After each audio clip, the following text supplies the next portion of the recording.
Alright, what's going on, ladies and gentlemen? Today, I finally have for you the T-54 review I promised so long ago. Well, now you finally have it, so let's go ahead and get into it. So, we're going to start in the garage with the beautiful tank, the T-54. Now, the stock T-54 is actually, it's not too bad. The upgrade path I chose, however, was I went the turret first, and then I went the engine, and then I went, oh, sorry, I didn't go there. I went to this turret, and then I went to the engine, and then I went to the, this gun. Sorry, I went to this gun first. I know a lot of people like to go this gun, and then they like to go to the T-62A, just because it, it's less to grind, but I think this is the better gun, and I'll tell you why later. And then I went for this, and then I went for this. So, in order, turret, engine, gun, tracks, and then the second gun. The T-54, the max T-54, or my setup, it's really good. Its standard cell damage is 225 to 375, which is basically the Tiger 2's damage, and it just has a bit less penetration, but it has almost 3 more rounds per minute. And its aiming time is the same. I don't know, it's kind of a bad comparison, but it's, you can see how it's like a heavy. View range 260, pretty good. Its hull armor is, the front's okay. That'll block anything at tier 7 pretty much. And some tier 8s, but not most tier 9s. Except its turret is actually really quite good. Its front and sides are awesome, so you can actually go hull down on this thing pretty well if you can get into that in some situations. Protection, blah, blah, blah, there's this stuff. I don't really use those. I more so use the actual stats than the percentages. So, now, we're gonna go and take a look at some gameplay in the T-54. Alright, so here we have our first battle, and I'm going to talk about the battle for the first part, roughly, for the first half-ish, and then I'm going to give you guys some history, because the second half is kind of boring and not as interesting as the first half is. So first off, we go ahead and go up here into the hills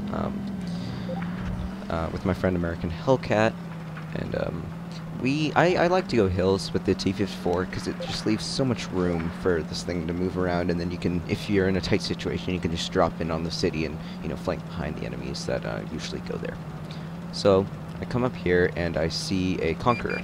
He takes a shot, well, I line up and shoot at his chops, I like to call him, and then he takes a shot at me, but I absorb it, and, or I bounce it. I don't know if that was an absorption or a bounce, but, nonetheless, I'm good with it, and then I come up here and I bounce a shot from what I'd later find out is an ISU, and then I bounce another shot from the Conqueror. So it shows if you wiggle this thing, it's really good. And then I put a shot into the Conqueror, and then the rest is just me damaging stuff.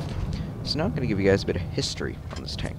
So it was originally made as an, its predecessors were the T-34 and the T-44. Obviously, T-34, T-44, T-54, I see a pattern.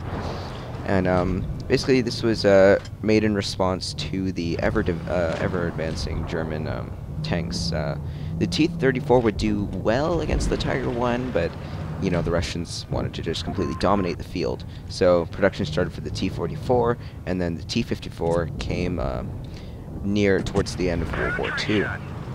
It began with the T-54-1, and then moved on to the T-54A and B. T-54-1 was actually had more armor than the T-54A and Bs, and then the T-54 became the T-55. And what was really cool is trials with nuclear weapons found that a T-54 could survive a 2 to 15 KT nuclear charge at the range of more than 300 meters from the epicenter, but the crew only had a chance of surviving at 700 meters, but that doesn't matter. And the tank, the T-54 and T-55 have been used up until the thousands, I think, because they were used in Iraq, and they've been produced by other countries such as Somalia and some Asian some Asian countries like China. And the turret was obviously changed from, like, you know, kind of like the squashed dome we know in World of Tanks Blitz. It became more dome-y, I guess. If you guys want to say it, put it like that. And it has become the base for many other tanks. Many tanks. So what's really cool is that the T-54, T-54-1 I think, or the T-54A, had 1,000, well, production was really slow because it had 1,490 modifications. Imagine if you had to research 1,490 modules in World of Tanks Blitz. This would be such a fun game. And then, yeah, then there was a lot of production, and it's obviously, its usage has declined with the rise of more modern tanks. So back to battle, Elmarak that IS, even though that was at 102 HP. And then we go ahead and pop over to the cap circle over here to finish off this KV-3. So this was a really good battle for me. I think I played really well. It was probably one of my better games. Around here, and you can see that even the KV-3 can penetrate the T-54, so you gotta be really careful. So we go ahead and take a look at my stats, and I think I did around 3k damage. Let's hope. Yep, 3,500 damage. So now we're moving into our next battle on Winter Melanovka, or Winter Mary's Vodka, if you were on my stream. And we're up a tier 9, and but we're down a tier 8. Like I always say, I definitely prefer having being up a higher tier but down a lower tier. If that's, you understand what I'm saying. So we go ahead and go over this way with the rest of our team. Everyone usually goes this way. If you go below the cap or the south side of the cap, it's usually no one goes there. So it's actually probably be a pretty viable option. Go there, but that's besides the point. So you're going to see here more of the hold-down tactics that I like to use in this tank, as you saw in the last video versus the Conquerors. I was doing a bit of the hold-down tactic, but it works really well in this tank. So we go ahead and go over here, and this is actually pretty funny because both of our teams went in the complete opposite direction of each other. So you see where the cap is? They're going around there and down into the city. I'll see if I can, there should be some, like, markers there showing you what I mean. But you'll see in a bit that that's clearly what happened. So no one's spotting yet. I was actually kind of confused, but now I'm all good. So you see American Hellcat's kind of like swerving beside me. I wasn't sure what's going on there. But we pop up here and then we catch out our first tank of prey, beast of prey. A juicy IS-3 who has his backside backed up against the wall or something like that. So we put a shot and I light it on fire. Do about 500 damage before he manages to finally pull out his last division. And then I see that American takes a shot from the side, but I wasn't too sure because it was only about 300 damage. Then I look and oh, it's a Tiger II. Still not that big of a deal. So back up a bit, try to utilize the hold down tactic, and I slowly begin to realize that the hill that I'm shooting over is a better spot for me to go hold down. So I inch up a little bit, and then I realize I was just looking the other way, so yeah, I really don't want to. Then he looks back at me, but as you can see, the hold down tactic worked, and his shot bounced. And then I was going to load HE to finish him off, but someone else already did. So now you'll see that I go down because we see an ISU 152. And something that kind of makes me mad happens here. So, as you can see, there's a T-20 in front of me, but you can't see him yet, but there he is, T-20. He's going ahead of me, and I'm like, alright, so you're going super fast, I'm going super fast too, and we're just going to rush this ISU. I kind of try to get in front of him because he's a bit slower. And then he stops. And I'm thinking, what are you doing? The ISU's not looking at you. And then I'm trying to push him to get him to go forward. He's not moving at all. I'm so sorry I blocked you, dude, but that wouldn't have had to have happened if he just moved. So I assume just finish him off real quick. Enemy vehicle destroyed. We go ahead and rush up here. I see the J Panther, but the J Panther doesn't. None of their teammates seem to see me. So just go ahead and cruise across the field. Got a nice plane. And then I wanted to go up that kind of ridge to the left there, with the snow on it, but I decided against it. I thought that I wouldn't be able to make it up, so I played it safe, and I'm going all the way around. And then went over the haystack, and then I put some shots into the J-Panther. So this first shot, I probably shouldn't have tracked him, but as you'll see, this is actually really beneficial, because he probably would have moved by now, and we would not have been able to finish him off like that. So that was actually pretty good. And then all that's left is their little Pershing. He retreats on to the cap circle, or well, he hasn't retreated yet, but he's moving back onto the cap circle. So I go ahead and move up next to him, planting some shots in him, and I decide, yep, we're just going to rush him. He bounces a shot off of me. Put a shot into him. That's like that's the only damage I take.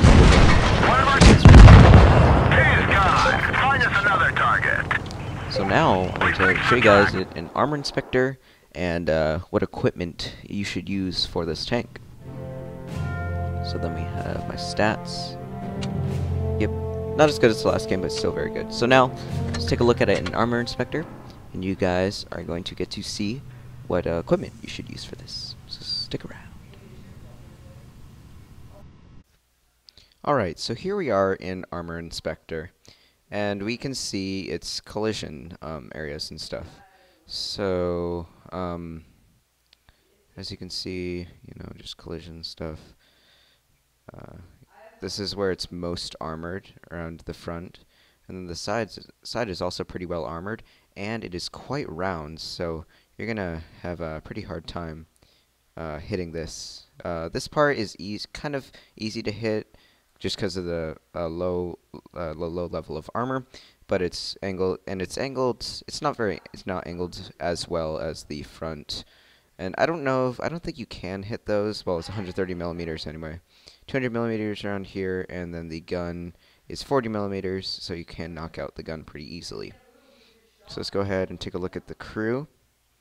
So the crew the crew member you will probably hit most is this guy up here. Oh, sorry, that's not the crew. These are the modules.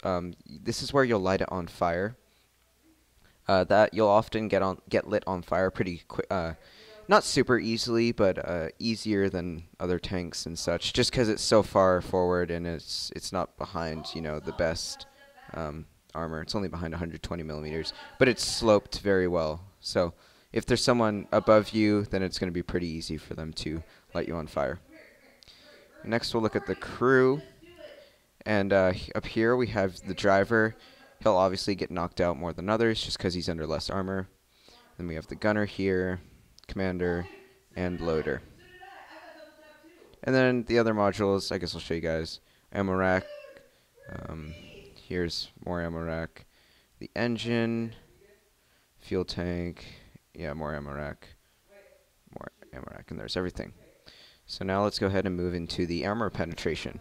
So let's start with the Tiger 2. All right, let's see where the Tiger 2 can hit it.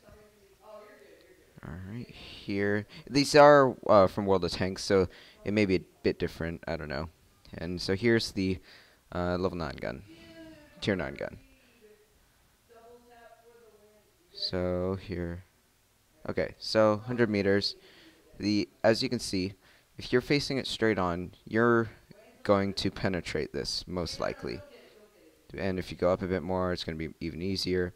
And if you're from below, you're just going to shoot at this instead of that. So the Tiger 2 is going to have a pretty easy time shooting this. But if you angle it a bit, he's going to have a harder time to shoot it. But he'll most likely shoot at your side. And you'll probably be turned to him. So you'll probably be a bit like this. Maybe a bit more. Yeah. Whatever, that's good enough. And kind of like this. And he'll have a kind of hard time penetrating you, although if he just loads APCR, he'll be able to penetrate you because it's APCR. So let's go ahead and look at the a tier 9, another T-54. I'll show you how that works. Okay, so let's say they're using the D10 2T. Well, you'll probably run into more people using the D-54, so I'll show you that. So as you can see, the penetration chance is actually kind of low when you're facing head on. It's only 50.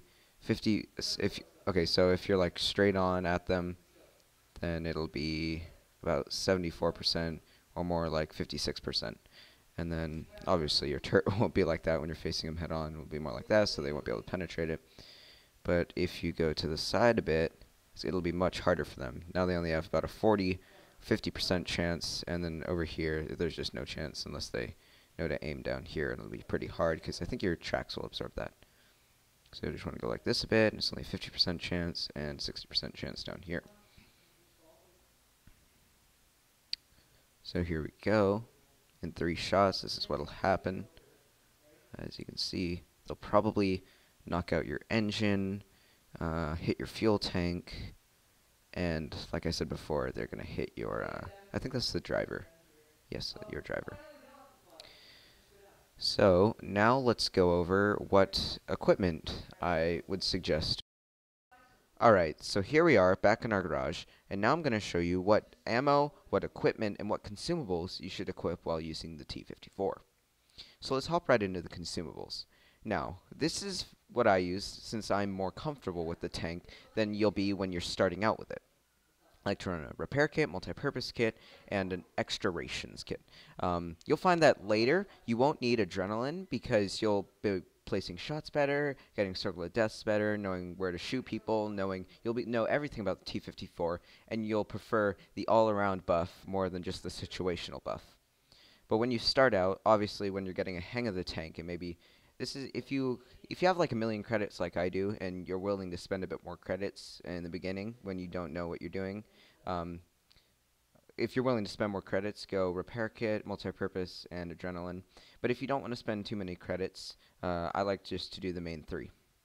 And then also another option is you can do repair, multi-purpose, rations, and adrenaline. But I like having the extra repair kit because I find that I'm often in need of repairing my tracks more. So I'll use this for smaller things like, just repairing one module or repairing maybe like a damaged engine or something. And this I'll use when I have somebody I need to heal or whatever. And then as for ammunition, obviously when you start, you're not going to run with as much heat. Well, I mean, if you want to save, you're not going to run with as much heat. But you're probably going to need some heat once you get more comfortable with it, but you're still with the earlier guns. And then HE is the same. Now, if you're running the tank that I'm running, the gun that I'm running, the D10 T2C, it has less pen. I think it has like 15 less pen, 18 less penetration than the other gun. So I do run a bit of heat with it that I use against enemy T-54s. If you don't like gold spamming, you know what? If you can't beat them, join them. And then for equipment, I like to run coated optics, medium tank. This is just to put this on every tank. You should not have any tank without this. And then the vertical stabilizer. I like to use this because with the T-54, it's quite speedy, so I like to get to the front of the lines quicker. And this just, if you want to shoot fast, that's awesome. And then vertical stabilizer because this tank is great at circle of deathing. Is that a thing? Or performing the circle of death on slower, bigger, heavy tanks.